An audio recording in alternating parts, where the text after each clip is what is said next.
What is the difference between a festival, a weekender, or a retreat? And what is the best event for you to attend in your journey right now? Well, let's find out. Hello, everybody, and welcome back to another episode of Zouk Nerds. In this episode, we're going to start a conversation talking about different types of events, their benefits, their cons, our experience, and our recommendation for you in your journey right now. So, let's go.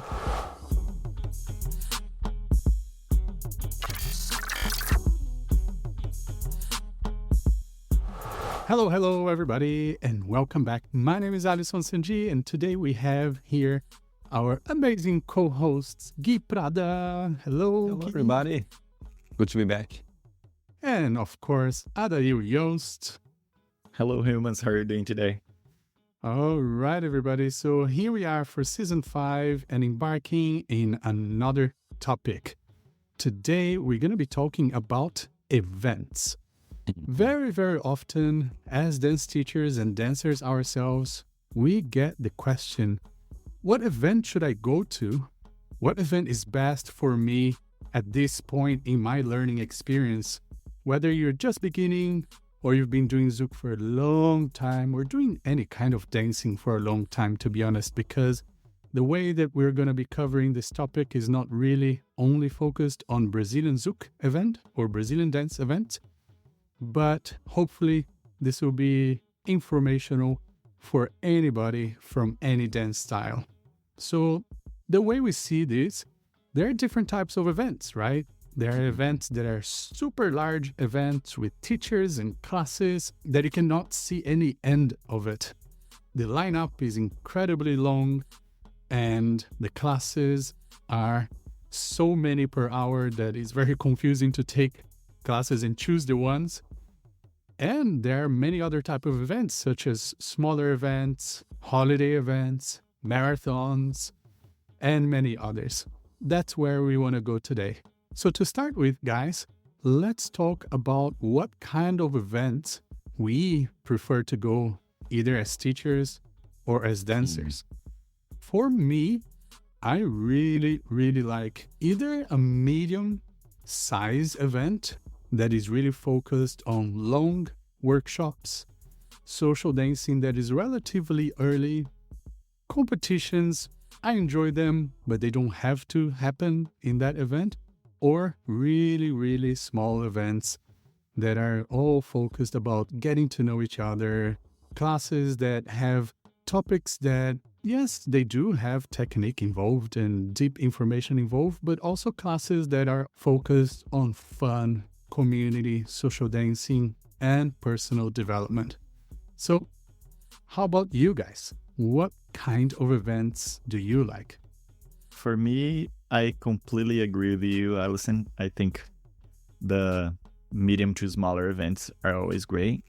Also, we will not discount that some of the bigger events, depending on who is there, always feels like a family reunion for the people that sometimes you never see on smaller events, and then suddenly everybody is there. So there's that component of the bigger events or holiday events that everyone wants to go. So as an attendee, sometimes that it's good too. And also, I feel that the smaller events, as you said, also bring that feeling of like more collective spirit to all the attendees. So a mix of them all, for me, it's fantastic throughout the year. What about you, Gui?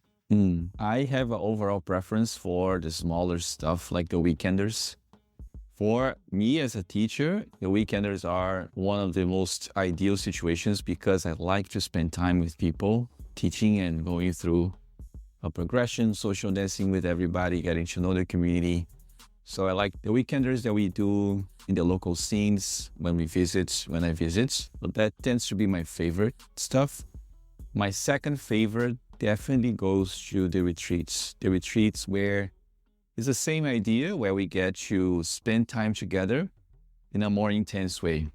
We have smaller to medium-sized groups. I've been to retreats with almost 80 people, which is a fair amount of people. We don't get to actually meet or dance with everyone. But the fact that we spend the days together in the same location and we learn together. I do the classes as well. I teach the classes. So this combination of things create an environment that is very fulfilling for me. I think these days I feel overwhelmed very easily by the amount of people and the amount of stuff. So the less stuff and the less people in the sense of up to like 80 people, I'm fine. But past that point, it starts to get too much. And then these days, these are my preferences. I think so then aligning with you guys, something medium. I don't know how much is a medium for you. But I think for me, medium is like up to 100 maybe. I don't know, because past, when you get to the hundreds, that's when the thing starts to get complicated, because I look around and all I see is like a void of, or not a void of, like a blur, actually, a blur of people. So this smaller stuff, definitely the smaller stuff, retreats and weekenders. Right. So let's say we have 6 different types of events that we can talk about. We've got expos, the largest ones. Retreats, they can be very small, or they can be, let's say, medium.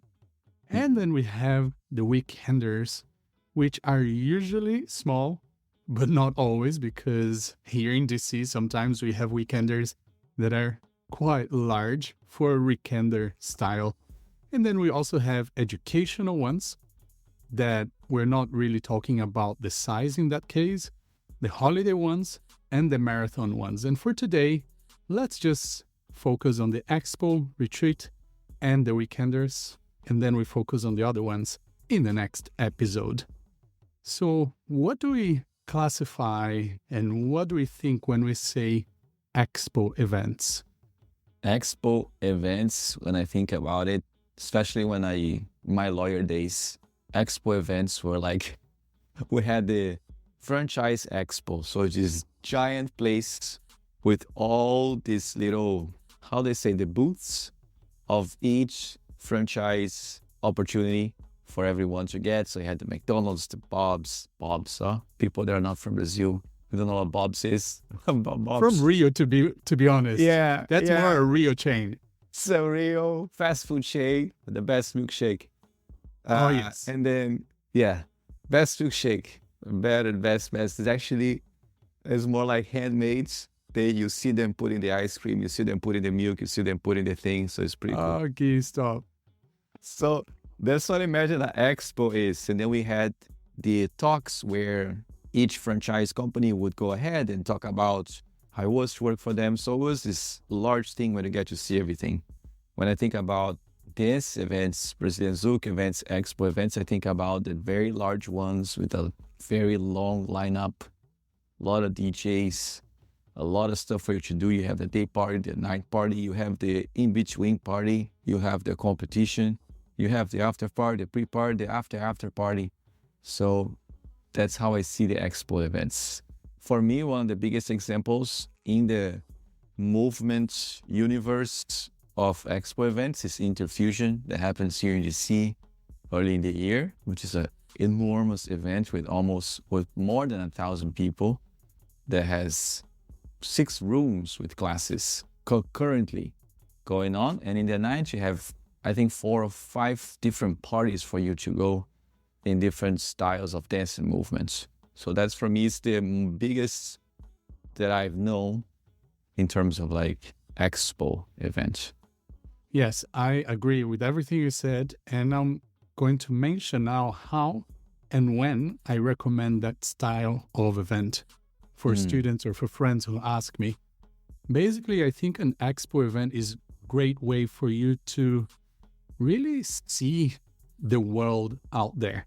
Especially if you've been dancing for a little time or you haven't really traveled much, you don't know what styles do you like, what type of teachers do you like, what kind of technique do you want to really work with in your body. An expo event is a great opportunity for you to get a taste. And this is really the focus for me of an expo event. You get a taste of everything, but usually you don't get enough time with teachers to actually understand their methodology. you don't usually get enough time with DJs, or you don't usually get enough time with other dancers or your own friends, because they're really big events that are sometimes hard to actually find your friends in those events. I remember an example from not long ago where there was this event, Warsaw Zouk Festival in Poland, that I heard people were booking a time to meet friends to social dance. Yes, Guy I did was that. one of the people who told me about that. I was The event booking. is so huge that you really don't get to see your friends unless you tell them, I will be at this place at this time. Let's meet up either for some food or for some social dancing. Those are the Expo events. And it's a great opportunity, like I said, to get a taste for everything, but not really to get in depth with anything, if that makes sense. Yes. And for you, Adayl, how is your Expo events experience? Yeah, I completely agree with you guys with everything that you guys said, that it's sometimes is even difficult to find your friends in this type of events. Sometimes you just see the person on Sunday night and you're like, where have you been this entire time? Like, did you just arrive? Also, what we mentioned about classes, I think when students ask us, what do you think, what class should you take on this large Expo events? Sometimes we need the students to understand that the classes are usually shorter, like 15 minutes to an hour with recaps and demos. Also, I really truly believe that this type of event is more not a learning per se experience, but more a content collection that you go and you just record the recaps and you have that content for yourself.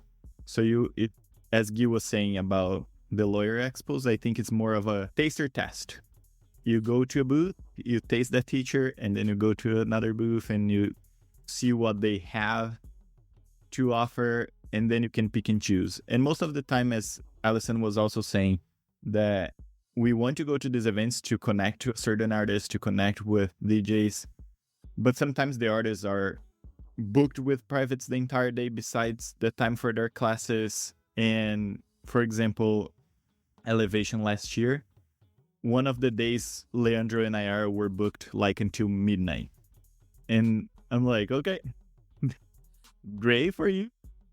But I also understand, like, you're busy until midnight and then you're going to go shower and then you're going to get ready for the social and then you're going to show up for the social. So sometimes it is hard with this balance of expectations from what the event is offering from what the students are expect to get out of it, right? What do you guys think about that, about this difference of expectations? I think you made a great point there. The Expo events are great for networking. From a dancer perspective, to get to know people from other locations, to get to dance with people from other locations, not just within the same country, but also from different countries.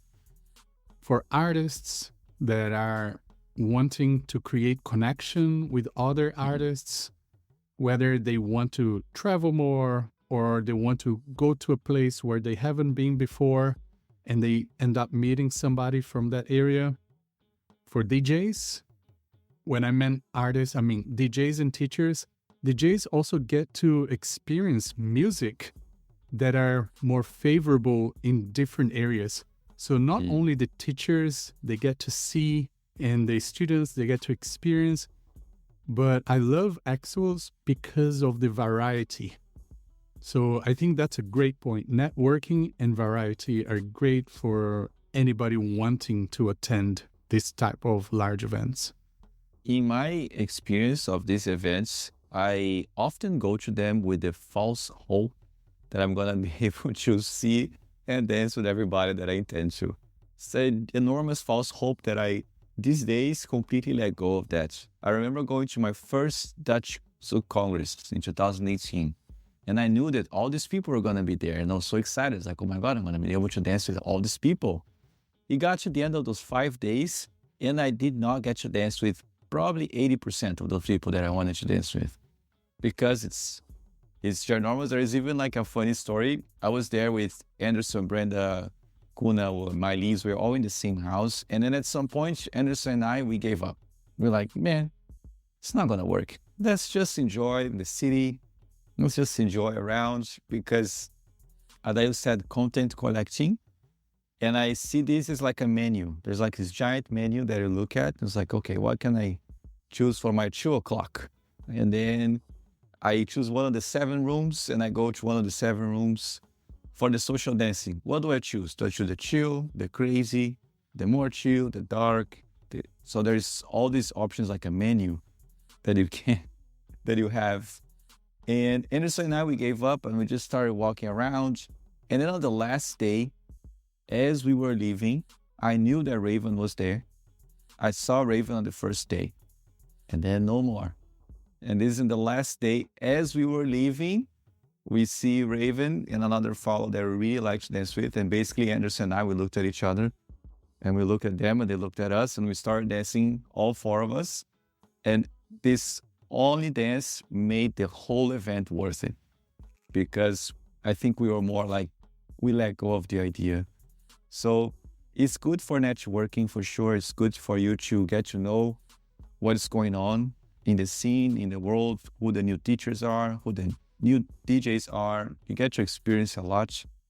But I think that from my experience, if you are not in this mindset of letting the thing flow as it goes, it can be a little anxiety. It can create anxiety in you because you're not seeing your friends, you're not dancing with the people you wanted to dance with, so like your expectations going in, they're not met because of the size and the magnitude of the thing. So an Expo event, in my experience, becomes more enjoyable when I really let go and I let the flow take the experience wherever and whenever it's going to take. So I think that's something that works for me. I don't know how it is for you guys or for other people. Right. Now let's maybe switch gears and let's talk about these smaller ones, the weekenders and the retreats. Gui's favorites, and for most of the year, to be honest, my favorite too. And I'll say it right away why. For me, I love weekenders. I think they're the top of my list. Because when I look at it from a teacher's perspective, I get so much time with the students to actually see them, talk to them, share with them everything that we are sharing that weekend, whether it's classes, meals, social dancing, even like random chats at different times of the day, before the class, at the end of the social. And the fact that we are all together for 3 days, it's usually maybe 20, 40 people, to me is like the dream. The dream as a student and as a teacher. Anytime that I have the opportunity, I try to go to other teachers' weekenders as well, because as a forever student that I consider myself, when I want to learn from somebody, I want to spend many hours with them. The teachers that I really appreciate, that I love to learn from, they're not really usually very easy to understand. What I mean by that is if you just have one class with them for an hour at a congress, at an expo, you may not actually understand the reason why they do the way they do. But when you spend about 6 hours with them or 10 hours over 3 days, that's when you understand, okay, they do this because of this and then because of this, and everything that they mentioned on Friday is making sense now. So for me, it's very much of an experience of trust the process. Just go for it.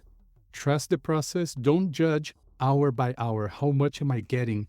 How many moves am I getting? Am I improving like 5 points every day? Now, just allow yourself weeks after the weekender of social dancing, of digesting, going through your notes to really understand. And for me, that's the beauty, the magic, and why I love weekenders and retreats in that case so much. Because then the retreat, in the context that we're talking here, the retreat also involves other aspects that are not just Brazilian Zouk, but other topics maybe for community development, personal development, other activities that are not only dance class and dance social, but maybe going on a hike, going for a swim, music, chats, dinners. So yeah, retreats and weekenders are really the ones that I would consider the ones that feed me the most as an artist, teacher, and dancer.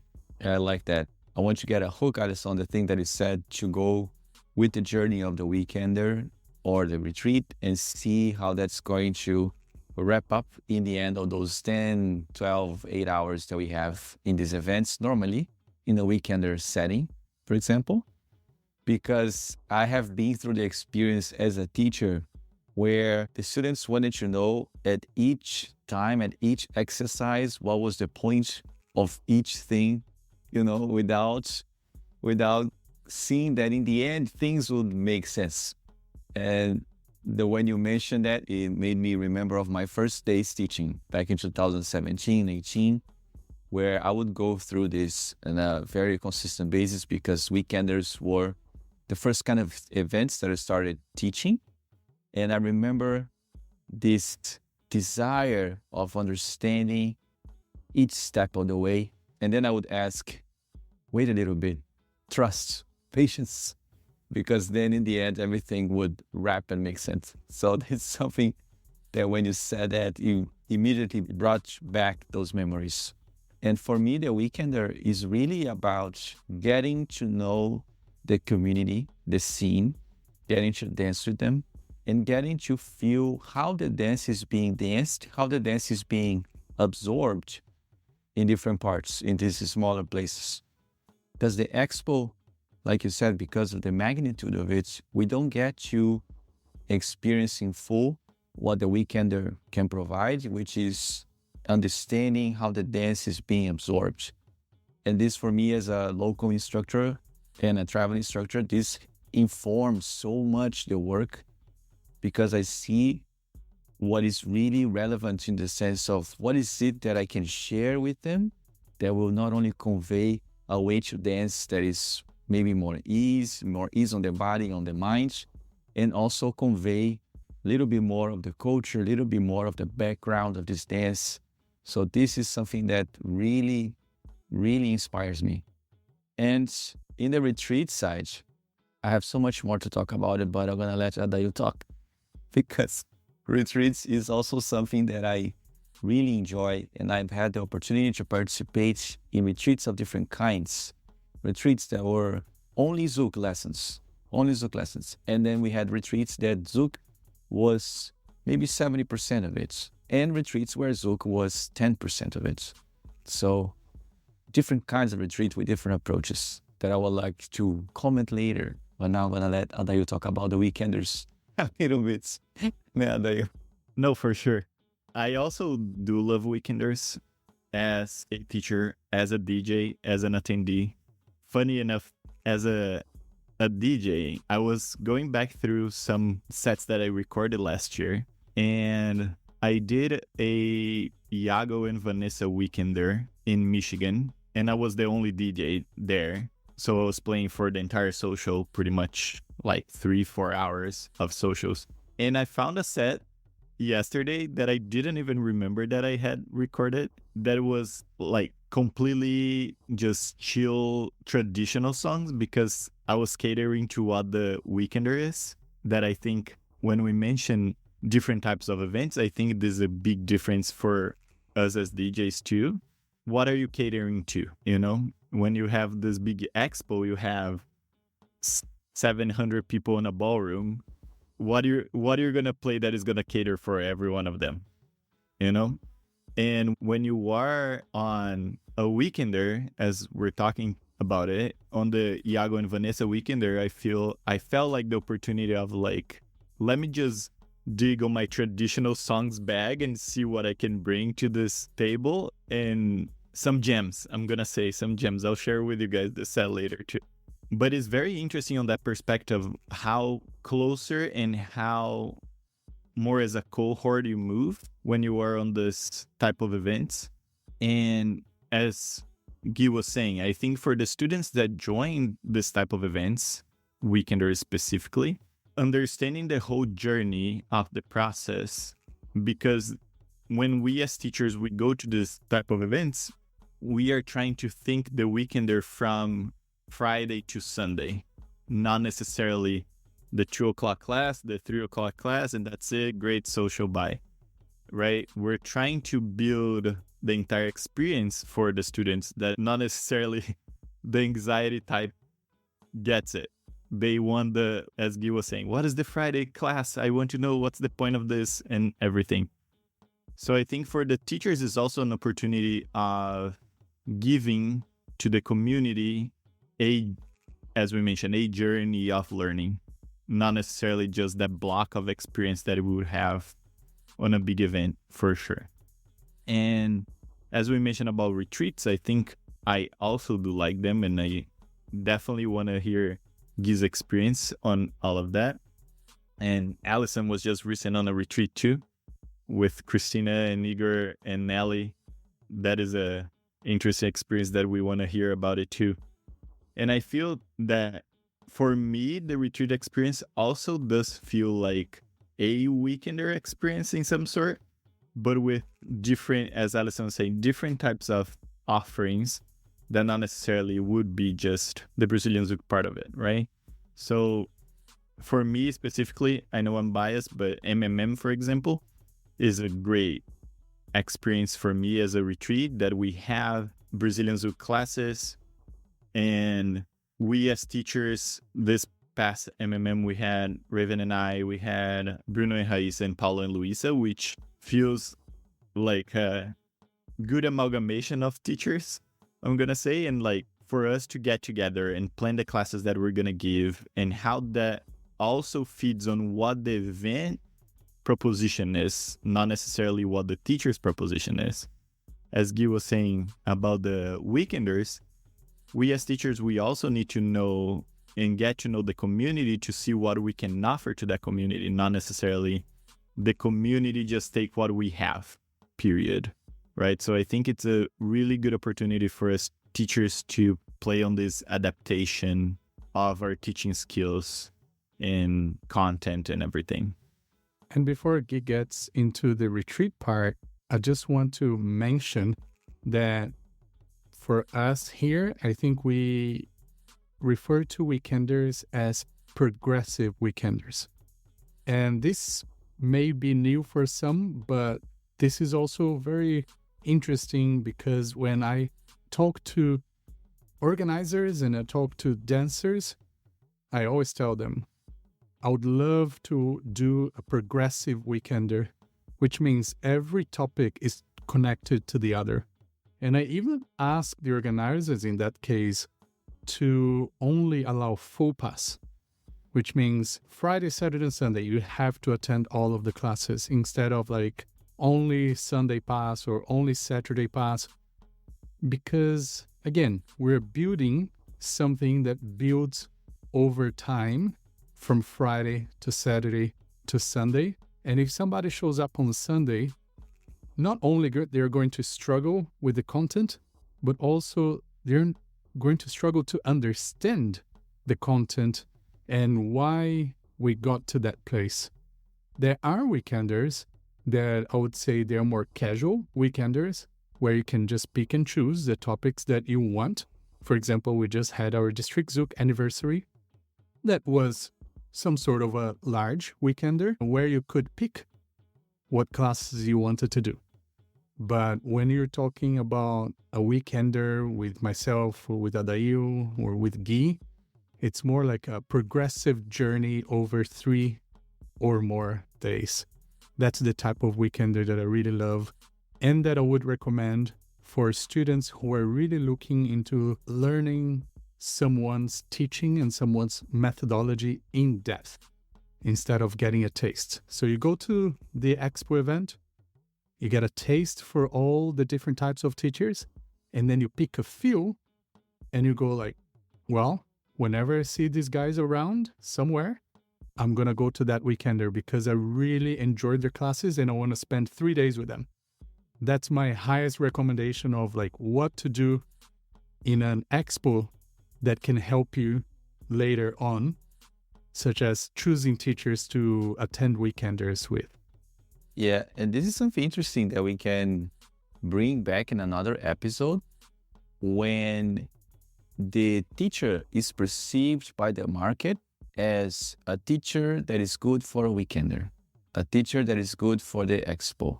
Because some professionals, you don't see them in weekenders, and some professionals, you don't see them in the expos, or very rarely.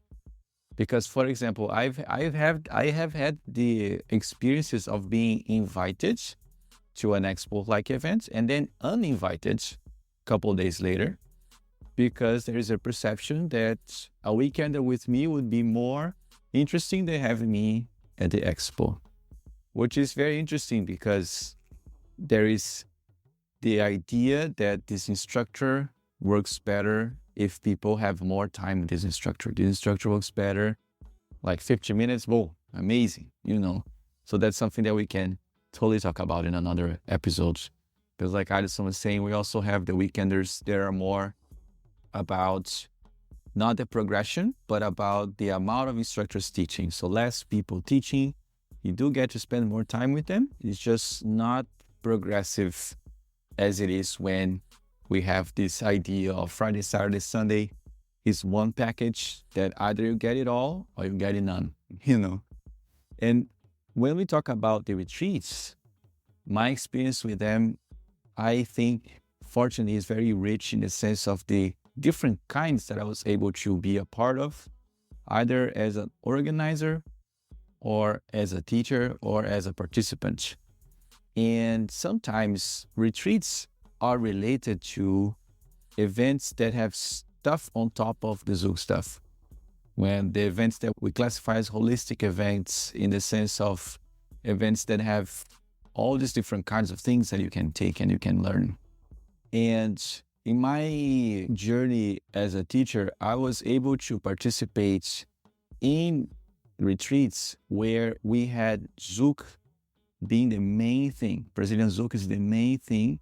And we have something in the beginning, something in the end to bring people some variety, like, for example, yoga in the morning or meditation in the morning, some sort of closing circle in the afternoon with some talks, with some meditation, different aspects.